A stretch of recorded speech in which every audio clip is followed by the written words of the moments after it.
Shalom. So today we are going to start with the word of God. But Daniel resolved that he would not defile himself with the king's food or with the wine that he drank. Therefore he asked the chief of the eunuchs to allow him not to defile himself. And God gave Daniel favor and compassion in the sight of the chief of the eunuchs. And the chief of the eunuchs said to Daniel, I fear my lord the king, who assigned your food and your drink. For why should he see that you were in worse condition than the youths who are of your own age? So you would endanger my head with the king. Dear Heavenly Father, thank you for keeping us all safe. Thank you that we could all come together today, and I pray that, Lord, your Spirit guides us, and that whatever we learn today, may it be put deep in our hearts so that we may be holy and glorify your name. In Jesus' name I pray. Amen. आमीन। एक बार फिर से आप सबों का हमारे संध्याकालीन Bible अध्ययन में स्वागत करते हैं हम। Once again we welcome you in this Bible study of ours. मैं परमेश्वर पिता का धन्यवाद करता हूँ I thank Father God कि उसने बीते 2 दिनों में दानियल के प्रारंभ करने के लिए जो कुछ उसने बताया वो बहुत सारे हमारे विशेषकर जवान बच्चों के लिए आशीष का कारण हुआ। I would like to thank God once again that whatever we have started in this chapter and study of Daniel, it has been a great source of blessing, especially among the youth.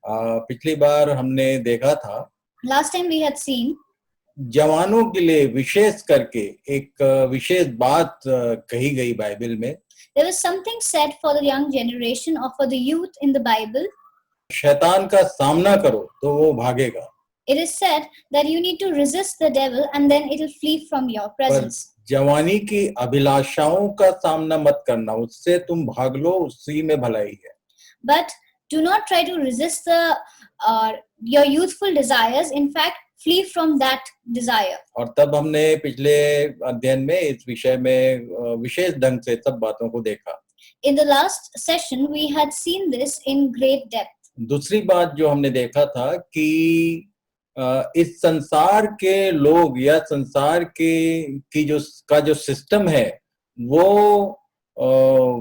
जो brilliant परमेश्वर के लोग होते हैं उनको वो use करते हैं। The second thing that we noted was that God uses the most brilliant and the smart, intelligent people from the generation or from among his people. एक बार फिर से मैं हमारे भारत देश के मसीहियत के भीतर जो कुछ है मैं आपको याद दिलाना चाहूंगा।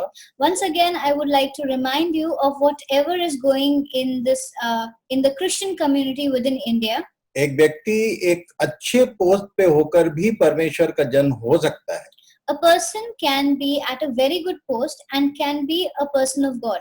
यूसुफ के बारे में हमने देखा था। We had learnt about Joseph. और तब यहाँ दानियल की पुस्तक में आरंभ ही इसी विषय के साथ हुआ है। And the start of this or commencement of the book of Daniel is also with this same thought. जब राजा का आदेश हुआ, when the king commanded, और तब 4 जवान चुने गए। There were 4 young men who were selected. और उसमें से दानियल के विषय में लिखा है। And it is written for Daniel. दानियल ने अपने मन में ठान लिया that Daniel had resolved it in his mind कि वो किसी भी तरह से अपने आप को अपवित्र होने से बचाए। that he will not let himself be defiled in any way. और इसलिए उसने अपने जो उनके ऊपर प्रधान था उससे विनती किया। And the person who was in charge of them, he requested that person. आप देखें कि दानियल का जो व्यवहार है वो परमेश्वर का जन हो करके उसका आउटपुट वैसा नहीं है। See, now if you note, it is not like he was trying to boast that I am a man of God. उसके लैंग्वेज को देखिए कि यहाँ लिखा है उसने वो प्रधान से निवेदन किया था, विनती किया था। Now it is in the way he spoke or with the way he had said, it was very humble. He requested the chief. और तब बाइबल में लिखा है कि परमेश्वर ने खोजों के प्रधान के मन में दानियल के प्रति कृपा और दया भर दी। So, and that is why God gave Daniel favor and compassion in the sight of the chief of eunuchs. कई बार हम अपने ऊपर के जो ऑफिसर्स हैं उनसे हम कृपा और दया चाहते हैं, There are many a times that the people who are senior to us or who are above in authority, we try to ask them for some kind of favor. पर हमारा जो ट्रीटमेंट है उनके साथ में वो इसके लायक नहीं होता है, इसलिए कई बार हमको समस्या को झेलना पड़ता है. But our attitude towards them is not good otherwise, and that is why we face a lot of problems with ये them. बोल सकता था कि मैं सर्वशक्तिमान परमेश्वर का भय मानने वाला हूँ, मैं तेरे किसी बात को नहीं सुनूंगा. He would have said that I am a person or a man of the supreme God and I will not listen to anything. See the language, ये दानियल की भाषा और उसका एटीट्यूड देखिए आप. But look at the attitude and the language used by Daniel. विशेष करके जो जवान बच्चे हैं, जिन लोग मेरी बात सुन रहे हैं, आप इस बात का ध्यान करो. Especially the young generation, the youth, take note of what I'm saying. जो पेरेंट्स हैं उनसे मेरा निवेदन है कि अपने जवानों को परमेश्वर की राह पर चलना सिखाएं. I request the parents that train your children or guide your children so that they would walk in the light of God. इसका मतलब ये नहीं है कि वो पढ़ाई लिखाई छोड़ दें और केवल बाइबल पढ़ना शुरू कर दें. It does not mean that they leave all their studies and only read or get into a deep study of the Bible. पिछले हमारे सेशन में पहला जो सेक्शन गया उसमें मैंने बहुत अच्छे से इस बात को समझाया है. I have already mentioned all these things in the previous studies that we have had.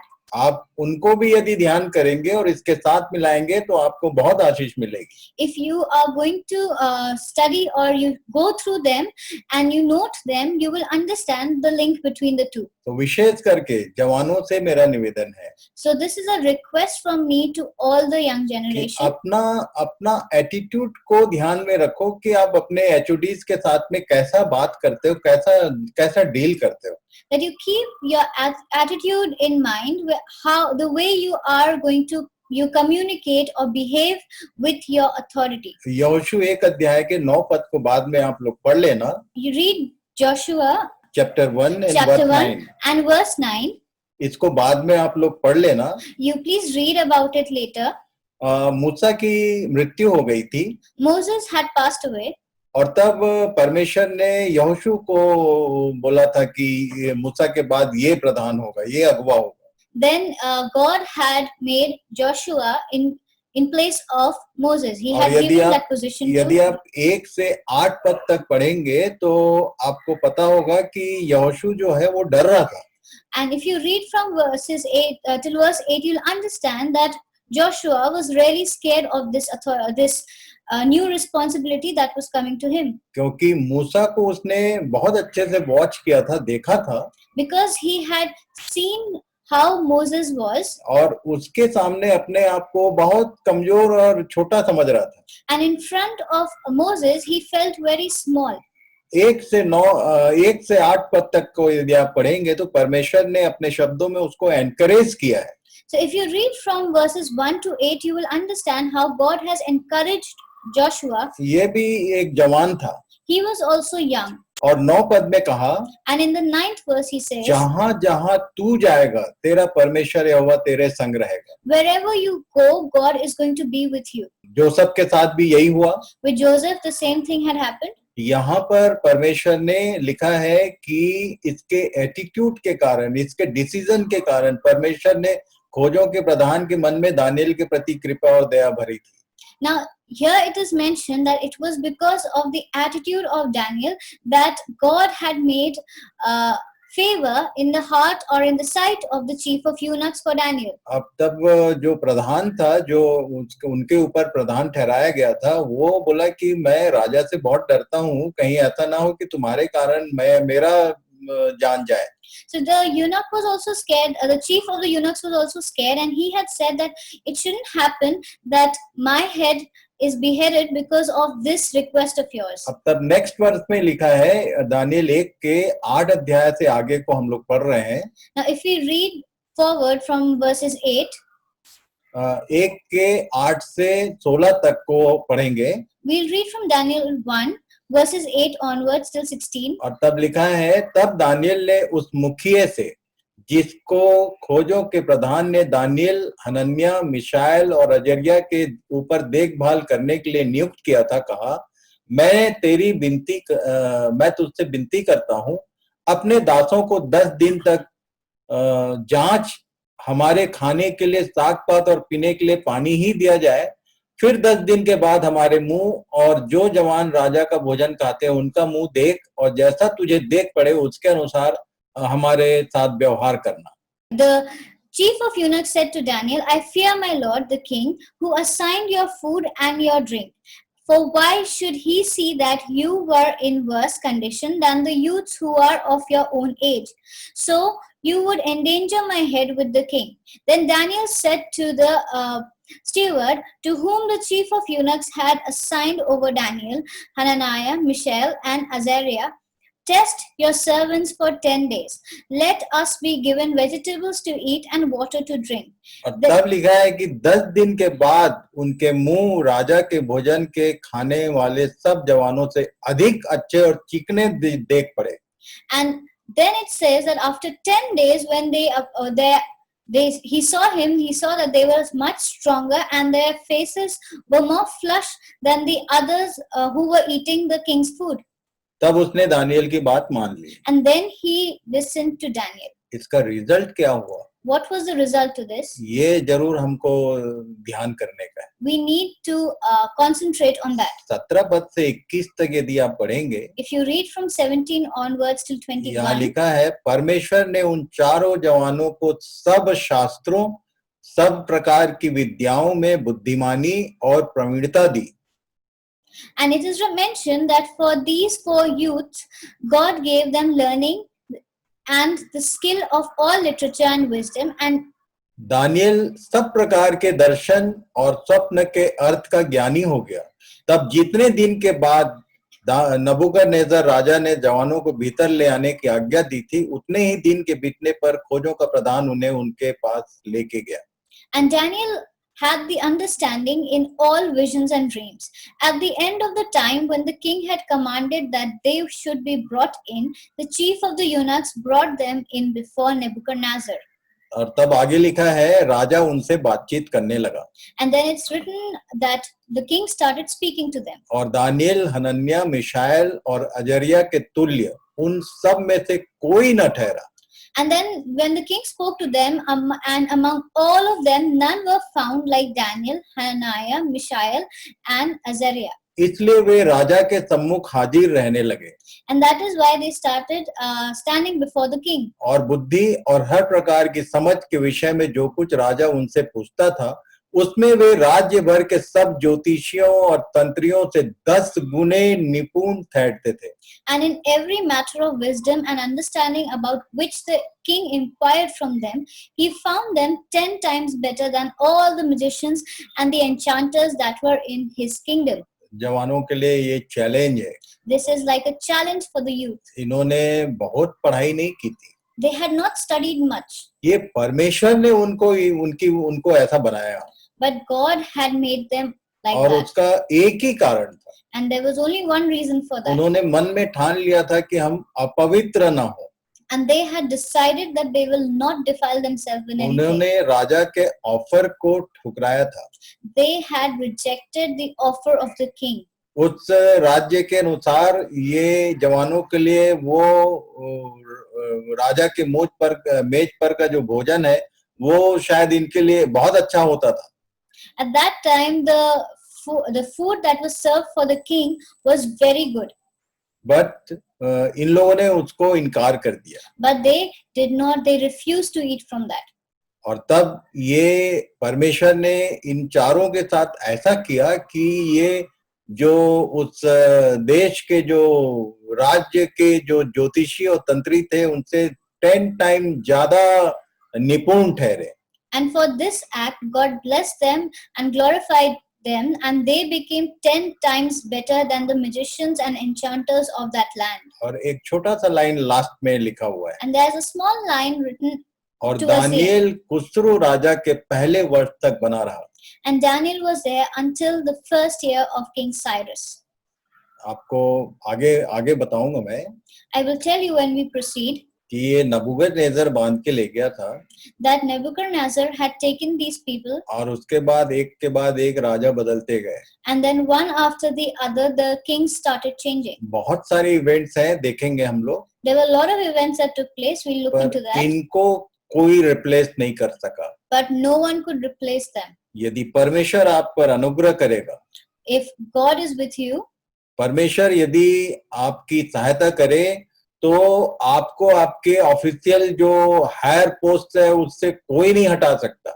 so if God is with you and blesses you, then no one can remove you from your high position. ये पहली बात, पहले chapter का output है। This is the output of the first chapter. दानियल 1 अध्याय में यदि कंक्लूजन मैं करूं तो केवल एक बात है कि परमेश्वर ने जिन पर अनुग्रह किया उनके आगे कोई ठहर नहीं सकता था। If we conclude the first chapter of the book of Daniel, we will know that if God is with you, then no one can be against you. Specially ये जो चैप्टर है ये कंप्लीट जवानों के लिए लिखा गया है। The first chapter is written completely for the young generation, जो यहाँ वहाँ ऑफिस में काम करते हैं, especially the people who work in offices, जिनके ऊपर HODs होते हैं। the people who have authorities over them.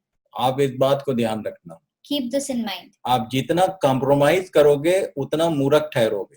If you compromise a lot, you are going to be at loss. पर यदि आप जो बातें परमेश्वर की इच्छा के विरुद्ध उसमें कॉम्प्रोमाइज नहीं करोगे तो आप हमेशा ऊपर रहोगे। If you don't compromise with the word of God, or if you stay with the word of God, then you are always going to go higher. मैंने पिछले अध्ययन में बताया है कि शैतान हमको कैसे धोखे में डालता है।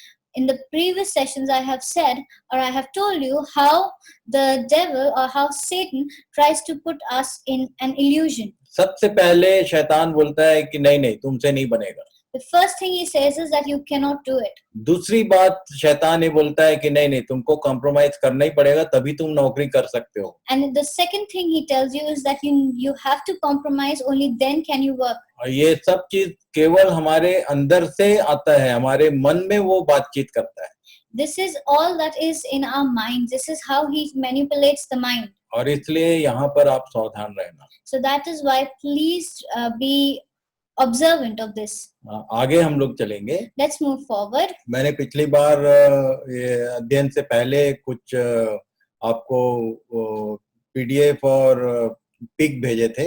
I had sent some pictures and PDF in this week.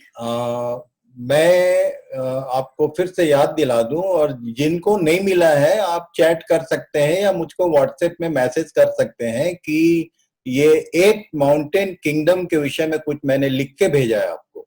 If you haven't received it, please message me on WhatsApp and I will send it to you.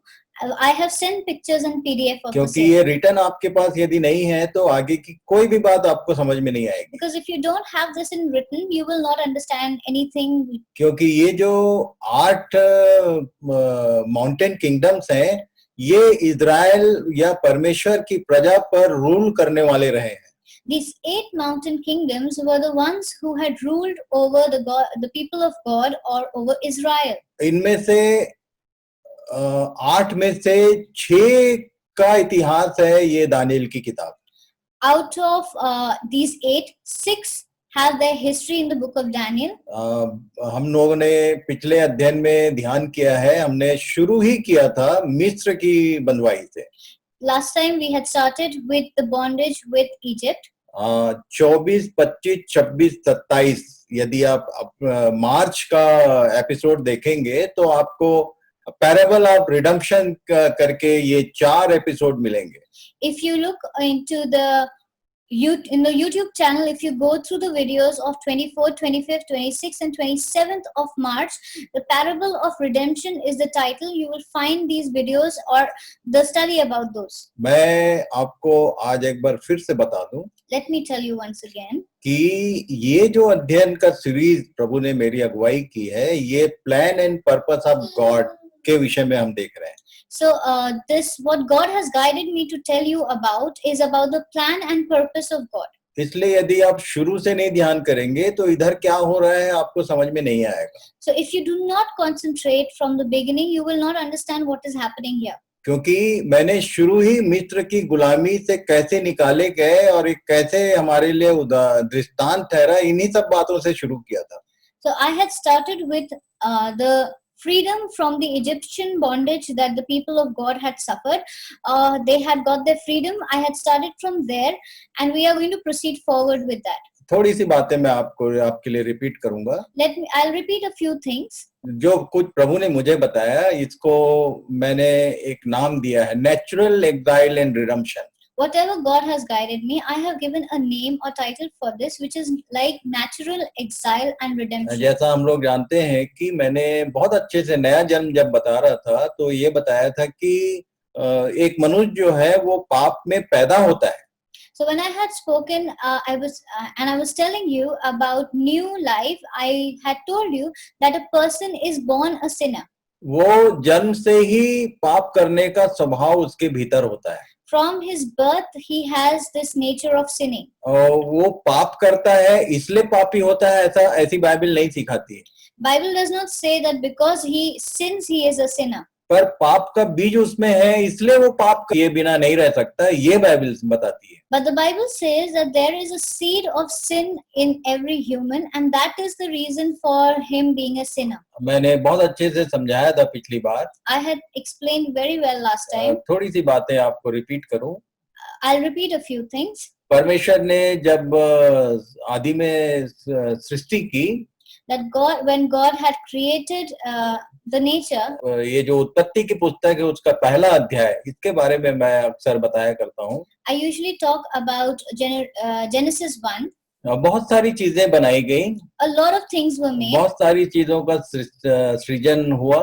A lot of things were made, created. सब चीजें आती और जाती थी. Everything would come and go. सुबह आता है, सांझ आती है, फिर सांझ जाती है, सुबह आती है. Morning came, then evening came, then evening went and morning came. Season आते जाते रहते हैं. Seasons come and go. यहाँ तक कि मनुष्य भी आता जाता है. Even humans come and go.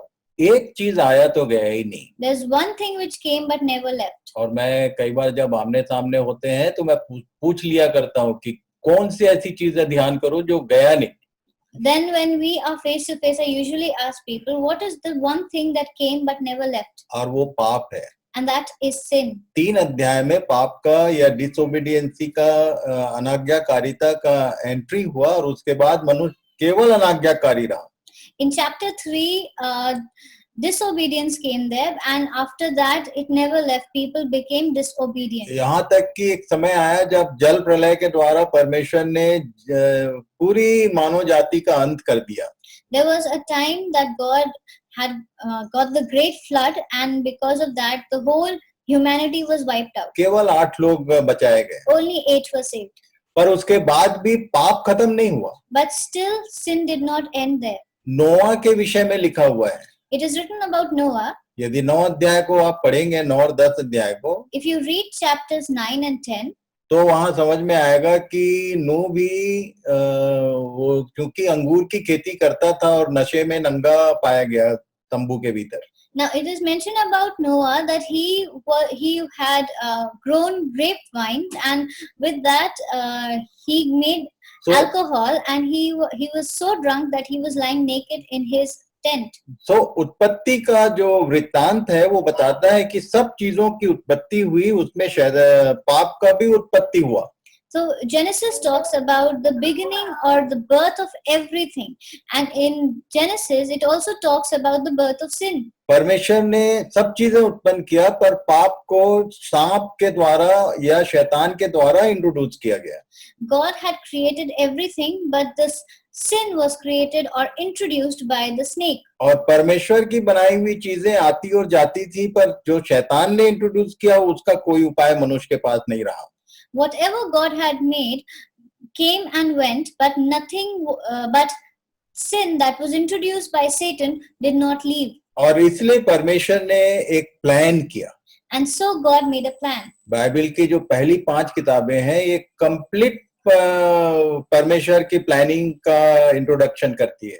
The first 5 books of the Bible are a complete introduction to the plan of God. उत्पत्ति, निर्गमन, लय व्यवस्था, गिनती और ये जितनी किताबें हैं पहली 5, ये 5 किताबें जो हैं ये 5 एक मनुष्य के जीवन में इवेंट्स हैं. All the 5 books, right from Genesis, Leviticus, Numbers, Deuteronomy, these are all the books which talk about an introduction to. अब तब दूसरी जो किताब है वो उसका नाम निर्गमन है. The second book is Exodus. Exodus का मतलब होता है बाहर निकलना. Exodus means leaving. और तब इब्राहिम को जब परमेश्वर ने बुलाया था, and when Abraham was called from God, सबसे पहला व्यक्ति था अब्राहम जिसको परमेश्वर ने कॉल किया. the first person to be called out was Abraham. और ये यहूदियों का मूल पिता है. And he is the father of all और उसके 15 अध्याय को यदि आप पढ़ेंगे तो बाइबल बोलती है कि परमेश्वर ने उसके साथ कुछ वाचा बांधा. Now if you read the Genesis chapter 15, it talks that God had made a covenant with Abraham. 15 अध्याय के 13 और 14 पद में लिखा है. In verses 13 and 14 it is mentioned. तब यहोवा ने अब्राहम से कहा, यह निश्चय जान कि तेरे वंश पराये देश में परदेशी होकर रहेंगे और उसके देश के लोगों के दास हो जाएंगे और वे उनको 400 वर्ष दुख देंगे. फिर जिस देश के वे दास होंगे उसको मैं दंड दूंगा और उसके पश्चात वे बड़ा धन वहां से लेकर निकल आएंगे. Then the Lord said to Abraham, now know for certain that your offspring will be visitors in the land that will not be theirs and be servants there, and they will be afflicted for 400 years. But I will bring judgment on the nation that they serve, and afterward they shall come out with great possessions. और तब निर्गमन में ये जो लाइनें हैं कैसा परमेश्वर का सेटिंग होता है ये बताना चाहता हूं मैं. Now I want to talk about the setting of God. कि वो जो कुछ बोलता है उसको अपने ठहराए हुए समय पर पूरा करता है. इसको आप याद रखना. Now whatever he says, he does it and he completes it in the proper timeline that he has आप fixed. सोच रहे होंगे कि दानियल की पुस्तक में पढ़ने के बजाय ये उत्पत्ति में कहाँ चले गए. You might be wondering why I started talking about Genesis instead of talking about Daniel. आपको ये बात याद रखना पड़ेगा कि परमेश्वर जो समय ठहराता है वो अपने समय पर काम करता है. You need to keep in mind that the God who created time, he works according to time. उसने बोला था 400 साल तक ये लोग गुलामी में रहेंगे. He said for 400 years these people will be under bondage. और उसके बाद ठीक 400 साल के बीतने के बाद ये लोग वहां से निकल के आए.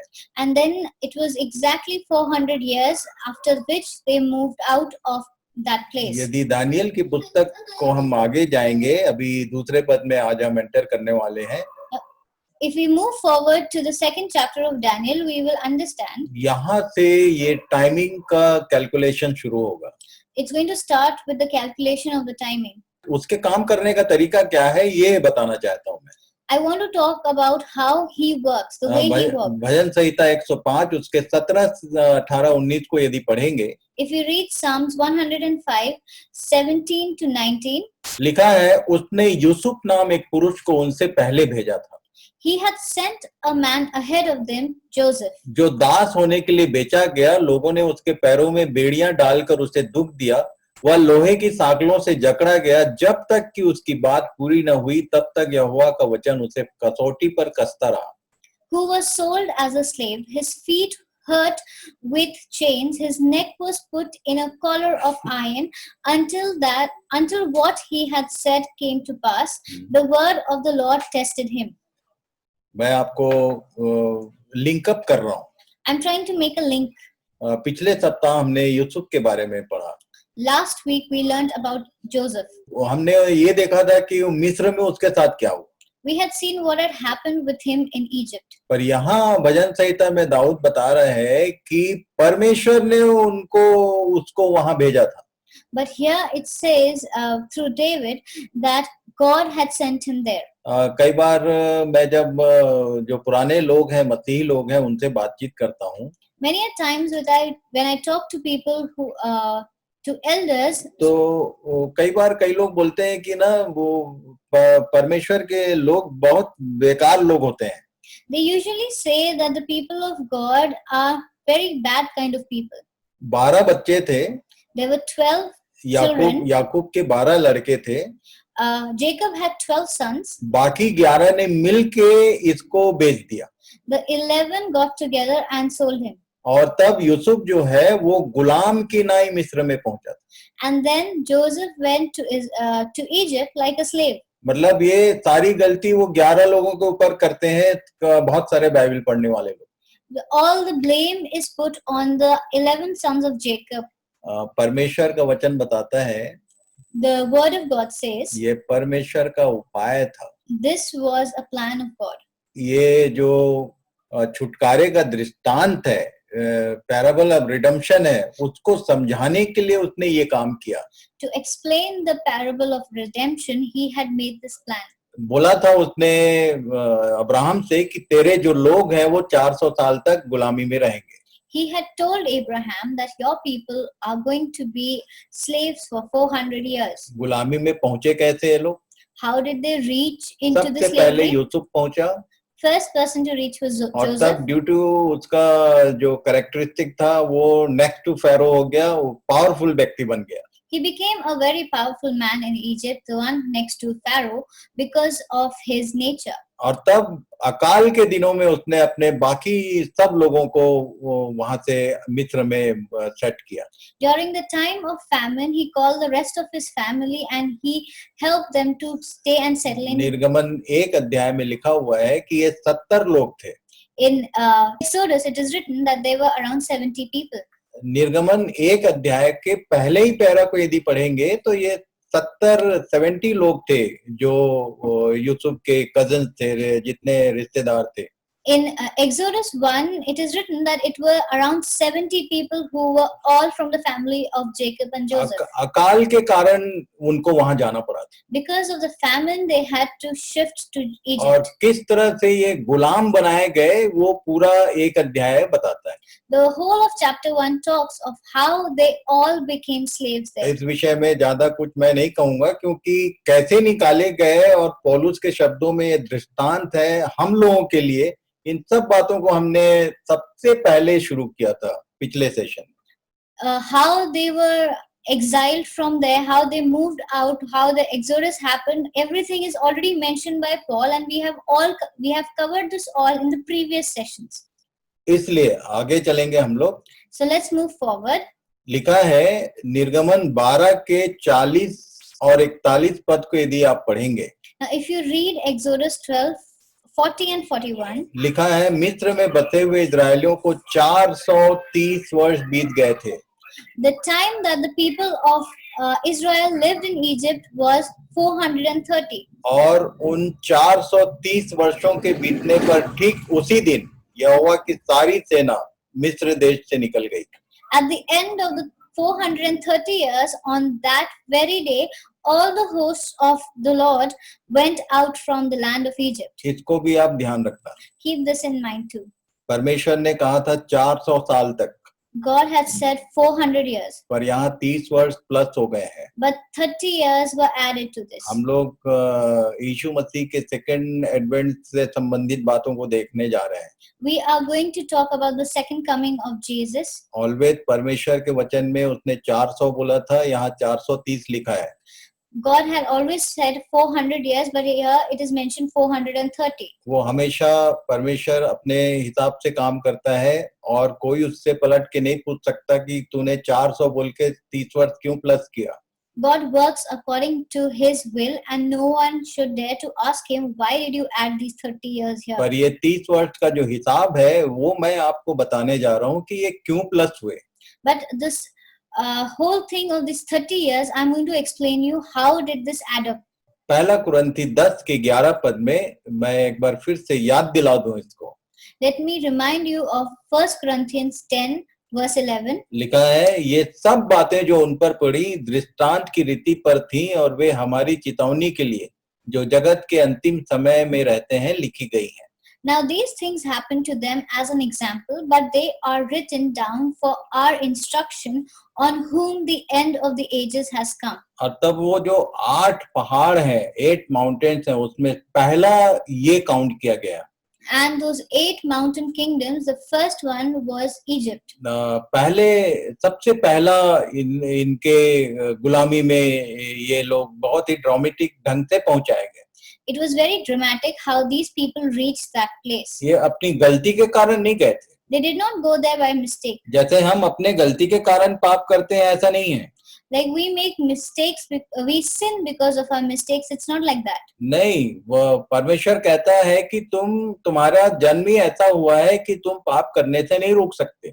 No, but you cannot help it because you are born as a sinner. You cannot stop yourself from sinning. और इसलिए उसने छुटकारे का प्रबंध किया. And that is why he has made this redemption. अब आगे की जो गुलामी थी, Now whatever slavery was there in the future, उसके बारे में आपको बताना चाहता हूँ.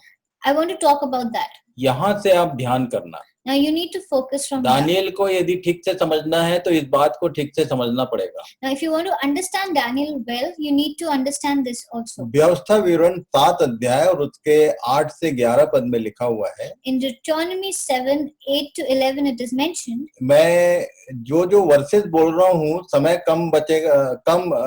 बचाने के लिए मैं पूरे वर्सेस नहीं पढ़ रहा हूँ, पर इसको आप लोग लिख लो और बाद में पढ़ना जरूर. Now, I am not going to read everything that is written. I'm just going to read a part of it. So please take a note of whatever I'm saying and read it later on. व्यवस्था विवरण 7 अध्याय 8 से 11. Deuteronomy 7 verses 8 to 11. लिखा है, यहोवा ने जो तुमको बलवंत हाथ के द्वारा दासत्व के घर में से और मिस्र के राजा फिरौन के हाथ से छुड़ाकर निकाल लाया, इसका यही कारण है कि वह तुमसे प्रेम रखता है और उस शपथ को भी पूरी करना चाहता है जो उसने तुम्हारे पूर्वजों से खाई थी. It is because the Lord loves you and is keeping the oath that he swore to your fathers that the Lord has brought you out with a mighty hand and redeemed you from the house of slavery, from the hand of the Pharaoh of the king of Egypt. इसी में आगे यदि पढ़ेंगे हम तो लिखा है कि इसलिए जान रख, उसने तुमको वहां से निकाला, इसलिए जान रख कि तेरा परमेश्वर यहोवा ही परमेश्वर है, वह विश्वास योग्य ईश्वर है और जो उससे प्रेम रखते और उसकी आज्ञाएं मानते हैं उनके साथ वह 1000 पीढ़ी तक अपनी वाचा पालता और उन पर करुणा करता है, और जो उससे बैर रखते हैं वह उनके देखते उनसे बदला लेकर नष्ट कर डालता है. इसलिए इन आज्ञाओं, विधियों और नियमों को जो मैं आज तुझे चिताता हूं मानने में चौकसी करना. Know therefore that the Lord your God is God, the faithful God who keeps covenant and steadfast love with those who love him and keep his commandments to 1,000 generations, and he repays to their face those who hate him by destroying them. He will not slack with one who hates him. He will repay him to his face. You shall therefore be careful to do the commandment and the statutes and the rules that I command you today. लिखा है कि वो 1000 पीढ़ी तक वाचा पालता है, करुणा करता रहता है, पर यदि बैर किया तो पूरी रीति से नष्ट कर देता है. It is mentioned that he is the one who keeps his covenant, he keeps his love for thousands of generations. But if you don't love him or you hate him, he is the one who will take revenge.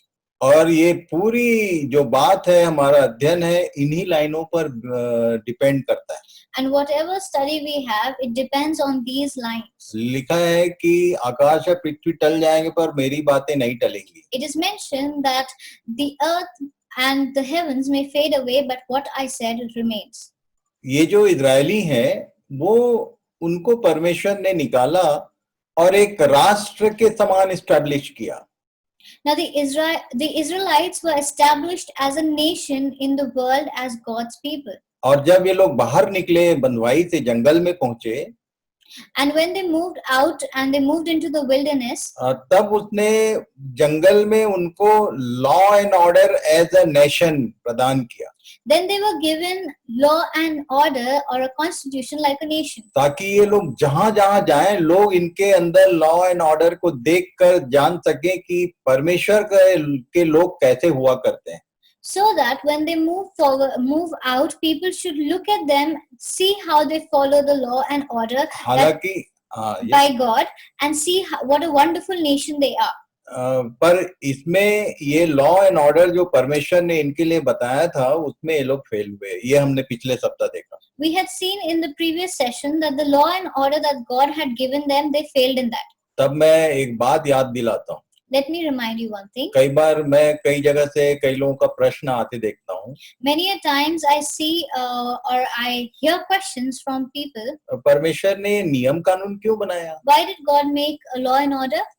पहले क्यों नहीं बनाया? Why didn't he make it before? बाद में नियम कानून क्यों आता है? Why does the law and order come later? तब मैं आपको हमारे भारत देश में 2 नेशनल डेज होते हैं वो उनको याद दिलाना चाहता हूँ। There are two important days in the country. Let me remind you of those. मैं अक्सर पूछता हूँ कि पहला कौन सा है और दूसरा कौन सा है। So I usually ask which is the first one and which is the second one. तो कई बार कैलेंडर देख के लोग बोलते हैं कि 26 जनवरी पहला है और 15 अगस्त बाद में है। Many people look into the calendar and say that Republic Day is first and Independence Day is next. पर जो बुद्धिजीवी लोग हैं वो जानते हैं But the people who are intelligent, they कि understand जब हमारे देश ने स्वतंत्रता प्राप्त किया that when our country became free and independent, और तब जब स्वतंत्र हुए हम लोग, तब हमको संविधान की आवश्यकता पड़ी। and then when we became independent, then we required a constitution. तो ये जो स्वतंत्रता दिवस है, ये स्वतंत्र होने का दिन था। The Independence Day was the day we attained the freedom. और जो जनवरी में जो 26 तारीख को गणतंत्र दिवस कहते हैं, वो दिन संविधान अनाउंस किया गया। And on the day of 26 January, that is Republic Day, is the day that the constitution of the country came into force. ये नियम परमेश्वर के वचन से आता है। This comes from the law of God. इस संसार के सारे देश अनजाने में चाहे जानबूझ के परमेश्वर के वचन को, उसके ठहराए हुए नियम को पालन करते हैं। The nations of the world, they indirectly or directly, knowing or unknowingly, follow the law of God. जब कोई एक समाज जो है स्वतंत्र राष्ट्र की नाई बनता है, तो उसको नियम कानून की जरूरत होती है। Whenever a country gets its independence, it requires a constitution. यहाँ पर बहुत ईमानदारी से आपको मैं बता दूं Let me tell you with all honesty, कि यदि आप पाप से स्वतंत्र नहीं हुए, तो ये बाइबल नाम की पुस्तक आपके लिए किसी काम की नहीं है। if you are not free or independent from sin, then this book by the name of Bible is useless for इसके you. लिखे हुए नियम कानून से आपको कोई लेना देना नहीं है। आप बाइबल पढ़ो ना पढ़ो, आप चर्च जाओ, कई संगति में रहो ना रहो, कोई मतलब नहीं। If you don't follow it, if you are not free of sin, then reading the Bible, going to church, joining fellowships, doing all kinds of godly things are of no use for you. यीशु जब विश्वासियों से बात कर रहा था यूहन्ना 8 अध्याय में, तो उसकी बातों से नाराज होकर लोगों ने कहा कि तू तो बिल्कुल सामरी है, तो उसमें दुष्ट आत्मा रहता है। Now, when Jesus was talking to all the believers in John chapter 8, then people started blaming him that you are talking some rubbish. You are like a Samaritan, and you're possessed with bad and evil spirits. ये यहूदी विश्वासी लोगों ने, उसके अपने घर के लोगों ने उसके ऊपर चार्ज लगा दिया। This was a charge that was put on him from his own people. मैं जानता हूँ कि मेरी बहुत सारी बातें मेरे अपने लोगों को एक्सेप्ट नहीं होती हैं। The many things that I say, my own people don't accept it. तो मैं बहुत खुश होता हूँ कि कम से कम किसी एक बात में मैं जीसस को फॉलो कर रहा हूँ। I get really happy and glad that at least I'm following one thing of Jesus. कि उसको सत्य कहने के कारण उसके अपने लोगों ने रिजेक्ट किया। That when he spoke the truth, his own people rejected him. कई बार मैंने अपने बीच में इस बात को देखा है। Many times I have seen this with me. आपको एक बात ध्यान में रखना है। You need to keep one thing in mind. Independence first है, उसके बाद रिपब्लिक है। First is independence, followed by republic. जब ये लोग मिस्र से निकले, When they left Israel, पहली बनवाई जिसको परमेश्वर ने स्वाभाविक रूप से बंधन में जाने दिया था। when they left Egypt, and this was the first natural exile they had, तब वहां से जब निकले ये लोग, then when they left from the bondage, तो जंगल में परमेश्वर ने उनको व्यवस्था दिया। then God gave them this constitution in the wilderness. और हमको उसमें से केवल 10 आज्ञा मालूम है. We only know the 10 commandments from those. ये दानियल और प्रकाशित वाक्य आपको कभी नहीं समझ में आएगा यदि आपको लय व्यवस्था में नियम जो दिया गया वो नहीं मालूम. Now, if you do not know the law and order that is given, then you will not understand anything of Daniel and Revelation. लय व्यवस्था लेविटिक्स जो है उसके 26 अध्याय को आप पढ़ना. Read Leviticus 26. 4 उसने अनाउंसमेंट किया. He made 4 announcements. 7 गुना ताड़ना के विषय में. That was about 7 times the chastening of Israel. 18 पद को पढ़ेंगे. If you read verse 8, यदि तुम इन बातों के उपरांत भी मेरी न सुनो तो मैं तुम्हारे पापों के कारण तुम्हें 7 गुणी ताड़ना दूंगा. and if in spite of this you will not listen to me, then I will discipline you against 7-fold for your sins. 21 पद में लिखा है यदि तुम मेरे विरुद्ध चलते ही रहो और मेरा कहना न मानो तो मैं तुम्हारे पापों के अनुसार तुम्हारे ऊपर और 7 गुना संकट डालूंगा. Then in verse 21 it mentions, then if you walk contrary to me and will not listen to me, I will continue striking you 7-fold for your sins. 24 पद में लिखा है तो मैं भी तुम्हारे विरुद्ध चलूंगा और तुम्हारे पापों के कारण मैं आप ही तुमको 7 गुना मारूंगा.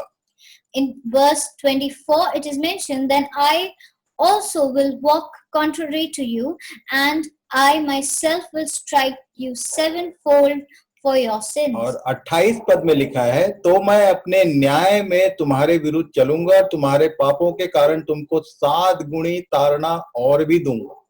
And then in verse 28 it is written, then I will walk contrary to you in fury and I myself will discipline you 7-fold for your sin. पहली गुलामी जो थी वो हमारे लिए दृष्टांत थी. The first bondage was an example for us. पर उसमें से जो 7 माउंटेन है 7 गुना ताड़ना जो है वो इसका कारण है. The next 7 mountains are the 7 times of chastening for us. क्योंकि परमेश्वर ने जो एक बार कह दिया तो वो करेगा ही. So because what God has said, He is going to do that. एक ही चैप्टर में उसने 4 बार ये बात दोहराया था. He has mentioned it 4 times in one chapter. 7 गुना संकट. 7 times the chastening. ये चाटनिंग का जो कारण है पहला जो ताड़ना हुआ पहली जो बंधवाई हुई उसका कारण बता रहा हूं. The first cause of chastening, I'll let you know. पहली बंधवाई किसने की ये आपको पता नहीं मालूम है कि नहीं. The first bondage which had happened, I don't know if you know or not. ये जो इजिप्ट था वो पहला था पर उसके बाद जो ये जो ताड़ना के रूप में 7 आ रहे हैं बाकी वो उसमें पहला कौन था. Now, Egypt was the first one, but the next which are coming, the beginning of the 7 times of chastening. ये अचूर था. अचूर का राजा जो है वो 10 गोत्र को बांध के ले गया. Now, it was Assyria, the one who had captured 10 of the tribes. मैंने जब परमेश्वर के वचन को ध्यान करना शुरू किया तो मुझे समझ में आया. When I started studying the word of God, I understood. शमूएल की पुस्तक को आप पढ़ लेना ध्यान से. In the book of Samuel, you please read it. अब आपको मैं अच्छा स्कॉलर बनाना चाहता हूँ इसलिए बताऊंगा नहीं कि कहाँ लिखा है. Now I want you to be a good Bible scholar, so I will not tell you where it is written. आप ढूंढिए आपको मिलेगा. बहुत इंटरेस्टिंग बातें हैं. Now if you seek, you will find it. It's very interesting. शमूएल की पुस्तक में लिखा है. In the book of Samuel, it is mentioned कि परमेश्वर को इन्होंने डिनाई कर दिया. That first thing they did was they denied God. परमेश्वर इनका राजा था और इनको लीड करता था, इनके बीच में होके चलता था. God was a king. He would lead them and he would walk among them. और एक दिन शमूएल से इन लोगों ने कहा And one day they asked Samuel कि हमको हमारे लिए एक राजा चुन के दे भाई, हमारा भी एक राजा होना चाहिए. that please find us a king. We need to have a king. आप शमूएल की बात सुनना. परमेश्वर के पास गया और उसने क्या बोला था. Now you must know what Samuel said to God. शमूएल बहुत नाराज हो गया था। Samuel was very angry. वो बोला ये कैसे लोग हैं जो राजा खोज रहे हैं। What kind of people are these who are looking for a king? तब परमेश्वर ने कहा Then God said, तू टेंशन मत ले, don't tense yourself. इन्होंने तेरा नहीं मेरा इनकार किया है। They have not denied you, they have denied me. चलो उनने मांगा है मैं देता हूँ, मैं जिसको बोलूंगा उनको इनके लिए राजा नियुक्त कर देना। Okay, whatever they ask, I will do for them, and whoever they ask, I'll make him और king. तब हम लोग सब जानते हैं पहला राजा शाऊल था। And then we know that the first king was Saul. और शाऊल परमेश्वर की इच्छा के विपरीत चला, इसलिए परमेश्वर ने कहा कि मुझे दूसरा मिल गया है, तेरे को हटाऊंगा मैं। And then Saul started walking away from the light of God, and then God said that I am going to replace you. आपको बता दूं मैं केवल 2 गलती किया था शाऊल। Now he had made only 2 mistakes. इसको भी खोजना आप, मैं बताने नहीं जा रहा हूँ। I'm not going to tell you, you have to look for it. Homework number 2। Homework number 2. पहला मैंने बताया First I said, कि ये कहाँ लिखा है शमूएल की पुस्तक में, ये खोजना। first you need to read the book of Samuel and see where it is written. और दूसरी बात ये कि कितने राजा हुए और उसके बाद ये जो 12 गोत्र थे उनमें झगड़ा हो गया। Now there were a lot of kings. The second thing is there were a lot of kings, and you need to find out why and what happened. The 12 tribes fought with each other. पहले शाऊल आया। First Saul came. शाऊल के ऊपर जब anoint किया शमूएल ने तो पवित्र आत्मा उतरा। Now when Saul was anointed by Samuel, the Holy Spirit came on him. पर लिखा है एक दिन कि जब उसने गलती किया, कितनी गलती किया ये आप खोजना। Now how many mistakes he made, you need to find out. और कौन-कौन सी गलती किया, And what mistakes he made, you need to find that. वो यदि आप देखोगे तो कांप जाओगे, क्योंकि वैसे ही मिस्टेक हम लोग करते हैं। Now if you read and find that, you will be shocked and surprised, यदि नहीं मिलेगा तो मुझसे पूछना, because these are mistakes that we also commit, and if you cannot find it, then you ask me. जरूर मैं बताऊंगा। Then I will tell you definitely. क्योंकि उसका रिजल्ट क्या हुआ मालूम? Because what was the result, you know? पवित्र आत्मा निकल गया और दुष्ट आत्मा परमेश्वर की ओर से इसके भीतर आ गया। The Holy Spirit left him, and there was an evil spirit sent by God to torment him. अभी हम लोग परमेश्वर के आत्मा की बात करते हैं सारे लोग। Now we talk about the Spirit of God. एक पर्टिकुलर इवेंट है, एक व्यक्ति है, एक कैरेक्टर है जिसमें पवित्र आत्मा आया था और उसके बाद परमेश्वर की मनसा के अनुसार दुष्ट आत्मा उसके भीतर घुस गया। Now there was this man who had the blessing of God with the Spirit of God over him, but when he made a mistake, God had taken away the Spirit, taken away the good Holy Spirit, and sent an evil spirit in him. मेरी जानकारी के अनुसार मैं आपको list बता सकता हूँ ऐसे बहुत सारे लोगों को जिसको मैं पर्सनली जानता हूँ। I can tell you, or I can give you a list of people I know personally who have suffered the same fate. पवित्र आत्मा कभी आया था, The Holy Spirit came to them. अभी दुष्ट आत्मा से ग्रसित है। Now they are full of evil. उसका कारण The reason, जो शाऊल ने किया था वही उन लोगों ने किया। what Saul did, they are doing the same. शाऊल के पास रिटन मटेरियल नहीं था, Saul did not have the written material. पर हमारे पास ये सब बातें लिखित में हैं, हमको ज्यादा सावधान रहने की जरूरत है। We need to be more careful because these are things given and written in front और of तब us. 3 राजा हुए। Then there were 3 kings. पहला शाऊल, उसके बाद दाऊद, उसके बाद Suleman. First was Saul, second was David, third was Solomon. Solomon. और ठीक सुलेमान के बाद ये 2 भाग में बट गए।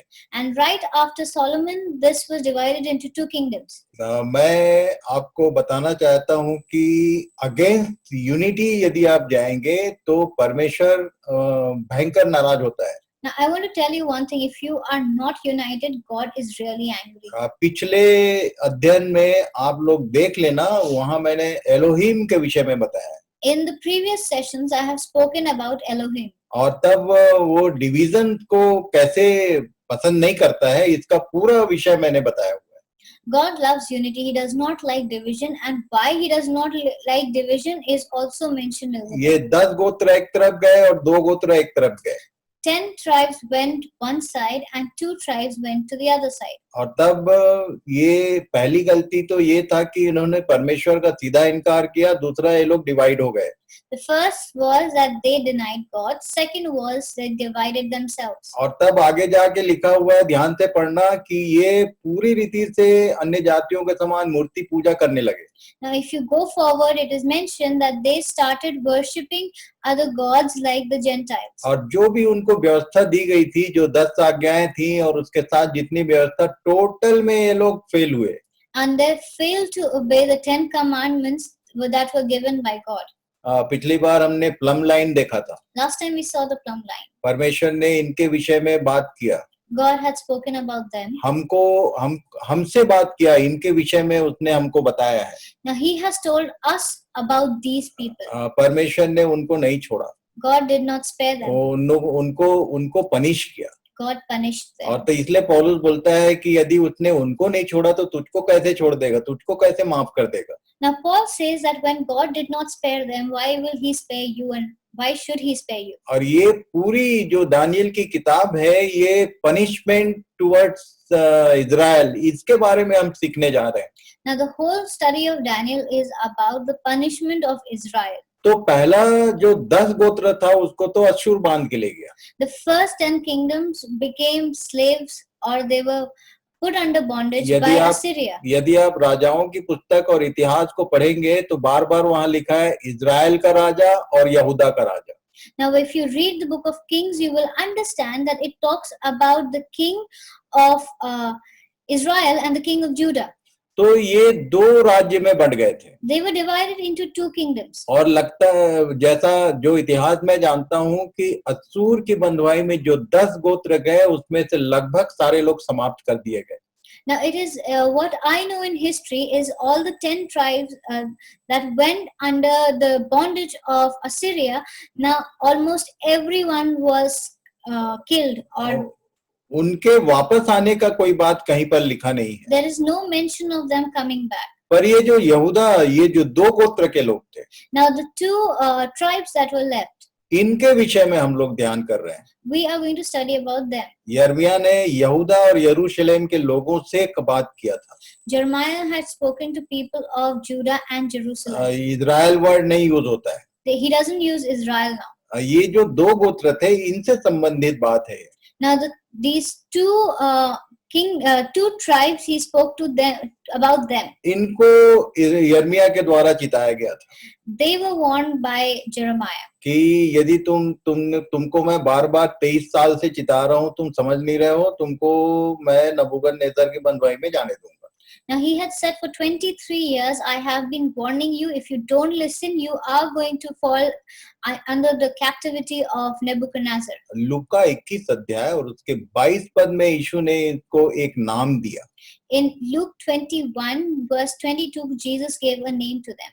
जब चेले लोग यीशु से पूछे थे कि क्या होने वाला है, Now when the disciples asked Jesus what is going to happen, and time के विषय में जो चैप्टर्स हैं, the chapters that are about the end times, मत्ती 24, Matthew 24, मरकुस 13, Mark 13, और लूका 21. and Luke 21. तो मत्ती और मरकुस ने ये नोटिस नहीं किया.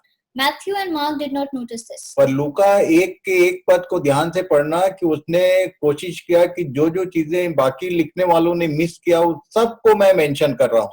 Now Luke mentioned it in his first verse that he tried to note everything that the other gospels did not have to say. तो यहाँ लिखा हुआ है, जब तक अन्य जातियों का समय पूरा ना हो तब तक यरूशलेम अन्य जातियों से रौंदा जाएगा.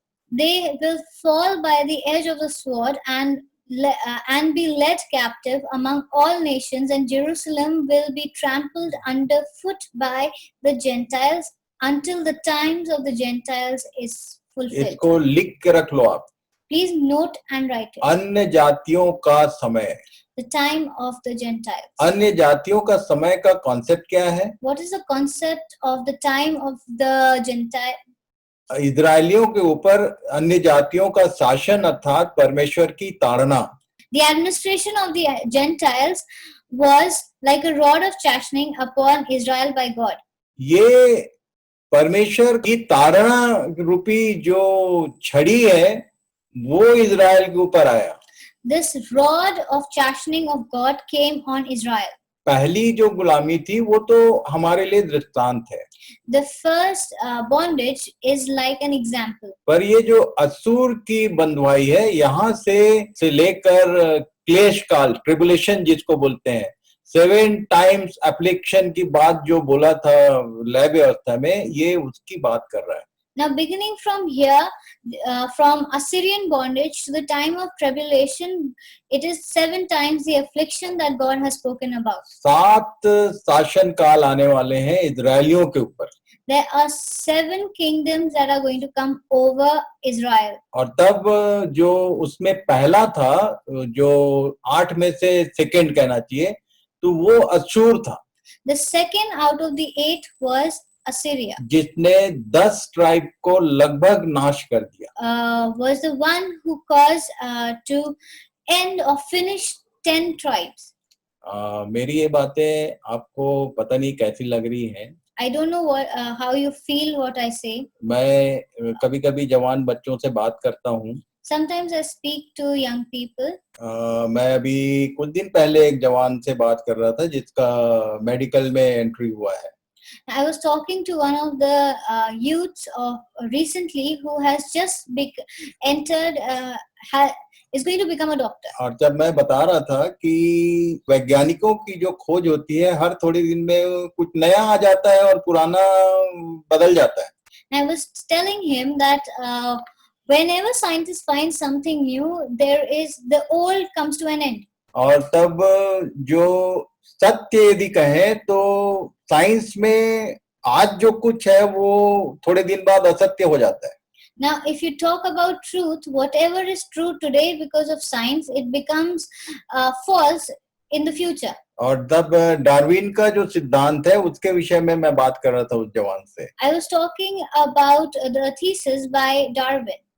डार्विन ने जो कुछ डेवलप कर दिया और उसके बाद मरते समय उसने बोला कि मैं गलती कर दिया. Now, Darwin had put up a theory, but then towards his death, he said, I made a mistake. पर मैं आपको बता दूं, But let me tell you, इतिहास कभी नहीं बदलता है. history never changes. इतिहास हमेशा सत्य होता है. History is always the truth. यदि आप सत्य को जानना चाहते हैं तो आपको इतिहास को समझना पड़ेगा. If you want to know the truth, you need to read the history. और तब मैंने पिछले सेशन से शुरू करके अभी तक बाइबल नाम की पुस्तक में जो इतिहास है उसकी बात कर रहा हूँ.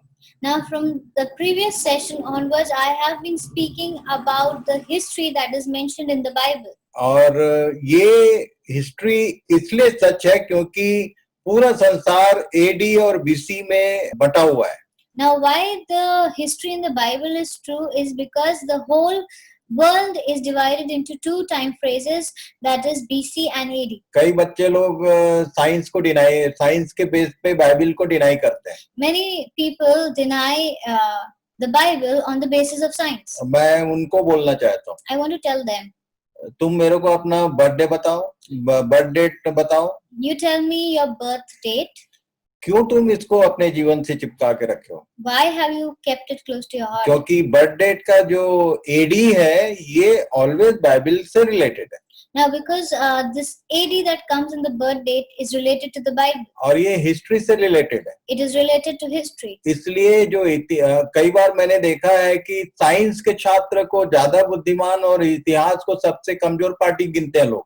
Now, many a times I've seen this, that the students who study science are seen as brilliant and the ones who study history are seen as weak. मैं आपको बता दूं, Let me tell you, इतिहास Bible का पहला विषय है. history is the first thing of the Bible. Bible में सब बातों का लिखित इतिहास है. The Bible has the written history of everything. आपको कोई बात यदि नहीं समझ में आता है तो कोई बड़ी बात नहीं है क्योंकि आप पढ़ते नहीं हैं. If you don't understand one thing, anything or something from it, it's not a big deal because you don't read it. यदि आप सत्य की खोजी हैं तो आप इतिहास में जाओ, साइंस में मत जाना. साइंस आपको कंफ्यूज कर देगा. Now, if you want to know the truth, you need to study history and the Bible and not science, because science is going to confuse you. दानियल की पुस्तक पूरा इतिहास है और कुछ नहीं है. The book of Daniel is all about history, nothing else. इसलिए आपको ये सब बातों को ध्यान करना पड़ेगा. That is why you need to concentrate on all these तो things. मैं बता रहा था कि ये जो 8 किंगडम का बात बोला है प्रकाशित वाक्य में। Now, I want to talk about what is mentioned about the 8 kingdoms in Revelation. वो सबसे पहला इजिप्ट को काउंट किया, The first was Egypt, और उसके बाद अपने गलती के कारण, अपने अनाज्ञाकारिता के कारण जो 7 बंधुआई इनकी है, उसके बारे में हम लोग देखने जा रहे हैं। Now, because of their disobedience, the chastening that they have to face is about the 7 kingdoms. Israel के साथ क्या क्या हुआ अस्तूर में, वो आप लोग पढ़ लेना, उसका ज्यादा डिटेल नहीं है बाइबल में। A lot of detail about what happened to the Israelites under the bondage of Assyria is not much mentioned, और but you read it. चूंकि उसका रिलेशन हमसे नहीं है, इसलिए उसको हमको ज्यादा खोजने की जरूरत नहीं है। Now, because that is not related to us, that is why, so we don't need to focus much on that. पर यहूदा के साथ जो कुछ हुआ, उसका सीधा संबंध हमारे साथ है। But what happened with Judah is all connected to us, so we need to know. क्योंकि ये जो रोमियो की पुस्तक है, उसमें यहूदी और यूनानी ये 2 शब्द आते हैं। Now, if you read the book of Romans, it talks about the Gentiles and the Judah and people of Judah. और इसलिए हमको यहूदा के साथ जो जो हुआ वो सब बात देखना पड़ेगा। And so we need to know what all happened with Judah. हमने पिछले एपिसोड में, पिछले सैटरडे संडे देखा कि यहूदा और यरूशलेम के लोगों को उसने दाग की बारी कहा। Now, in the previous sessions, we learned that he spoke about he called the people of Israel and Judah his vineyard. और दाग की बारी में अंजीर का पेड़ था। Now, he said that in his vineyard there was a fig tree. उनके बीच में हमको घुसाने का उसने बात किया है। Now, he wanted to plant us among them. और इसलिए हमको इस बात को ठीक से समझना पड़ेगा। And that is why we need to understand. आज हम लोग दूसरे अध्याय में प्रवेश करेंगे। We'll enter in the second chapter. उसके 2 अध्याय को आप लोग पढ़ ले रहना, कल इस विषय को हम लोग ध्यान करेंगे। Now, we'll cover Daniel chapter 2 tomorrow, but please read it in advance. एक अध्याय आज हम लोग का कंप्लीट हुआ। We've completed the first chapter of Daniel. और हमारा आज का समय भी पूरा हुआ है। And today's time has also come to दूसरा an end. अध्याय को आप लोग 2, 4, 5, 6 बार पढ़ लिए रहना। Now, please read at least 2 or 3 times the second chapter of Daniel. लिखा है कि अपने राज्य के दूसरे वर्ष में नबूकदनेस्सर ने ऐसा स्वप्न देखा जिससे उसका मन बहुत ही व्याकुल हो गया और उसको नींद नहीं आई। In the second year of the reign of Nebuchadnezzar, Nebuchadnezzar had dreams. His spirit was troubled, and sleep left him. और तब राजा ने आज्ञा दी कि ज्योतिषी, तंत्री, टोने, कसदी बुलाए जाएं कि वे राजा को उसका स्वप्न बताएं। तो वे आए और राजा के सामने हाजिर हुए। Then the king commanded that the magicians, the enchanters, the sorcerers, the Chaldeans be summoned to tell the king his dreams. So they came in and stood before the king. और इसके आगे क्या हुआ कल देखेंगे। Now we'll read what happened beyond this tomorrow. प्रभु आप सबों को आशीष दे। God bless you all. Thank you very much. Thank you very and much. Good night. And good night.